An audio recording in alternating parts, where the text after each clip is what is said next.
Hi friends, இப்போ சேனலை subscribe பண்ணாதவங்க சப்ஸ்கிரைப் பண்ணிக்கோங்க. சிறுகடிக்க ஆசை சிறுகள் நியூ ப்ரமோ என்னென்ன பார்க்கலாம். ரொம்பவே டென்ஷனாகவே சுற்றிட்டு இருக்காங்க. மீனாவும் முத்துவும் எதுக்காக இப்போது திடீர்னு அத்தை அழுந்துட்டு இருக்காங்கன்னு தெரியல. அப்படி அவன் என்ன சொல்லியிருப்பான் அப்படின்னு சொல்லிட்டு மனோஜை பற்றி யோசிக்க ஆரம்பிக்கிறாங்க.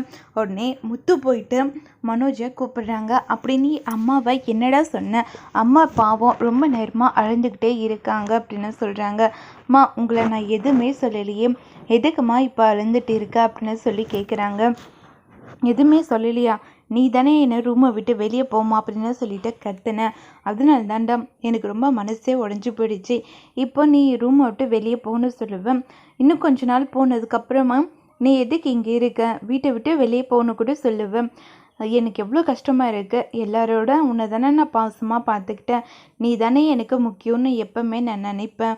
ஆனால் இப்போ நீ இவ்வளோ மோசமாக நடந்துக்கிறீடா அப்படின்னு சொல்லிட்டு ரொம்பவே வருத்தப்படுறாங்க. அம்மா என்னை மன்னிச்சிடு, இதுக்கப்புறம் நான் இது மாதிரிலாம் பண்ண மாட்டேன். இப்போ என்ன உனக்கு உன் மேலே பாசமாக இருக்குன்னா இல்லையான சந்தேகமா? நான் உன் மேலே எப்போவுமே பாசமாதமாக இருக்கேன். அதை மட்டும் நீ சந்தேகப்படவே படாது அப்படின்னு சொல்கிறாங்க. அதெல்லாம் கேட்ட உடனேயே விஜயா ரொம்பவே சந்தோஷப்படுறாங்க. பரவாயில்லையே, இப்போ அவன் என்னை புரிஞ்சுக்கிட்டான், தாய் தான் வேலை செய்ய ஆரம்பிச்சிடுச்சு அப்படின்னு சொல்லிட்டு விஜயா யோசிக்கிறாங்க.